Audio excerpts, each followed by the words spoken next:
Je pense que les choix qu'a fait le gouvernement depuis le début du PLF en prorogeant la surtaxe d'impôt sur les sociétés sont tout bonnement, de mon point de vue, incompréhensibles. La Commission propose de supprimer cette surtaxe. Je veux enfin rappeler, pour avoir un seul chiffre, avec cette mesure, en fait, le gouvernement propose de taxer des entreprises qui représentent près d'un quart de l'emploi salarié et plus de 50% des exportations. De quoi nous parlons?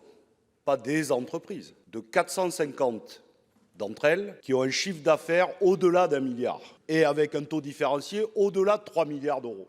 Donc déjà, on n'est pas sur le petit tissu économique de nos territoires. Je voudrais rappeler que le taux de l'impôt sur les sociétés ne fait que chuter. Sous la présidence Macron, il est passé de 33% à 25%. C'est déjà une question de respect de la parole donnée par l'État. Contribution exceptionnelle qui était de 8 milliards. C'était pas contribution exceptionnelle de 8 milliards, puis peut-être encore un petit peu derrière. Et donc, cette logique-là, c'est vraiment une logique d'équilibre global du budget, avec un instrument qui nous semble le moins inefficace de tous, qui permet de faire contribuer les grandes entreprises qui, je le répète, gagnent de l'argent.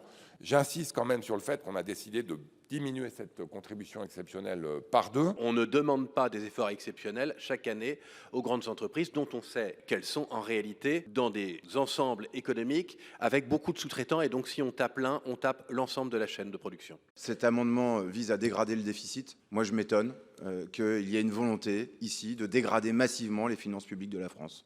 Ça ne me paraît absolument pas responsable. Ces amendements identiques de suppression sont adoptés, l'article étant supprimé.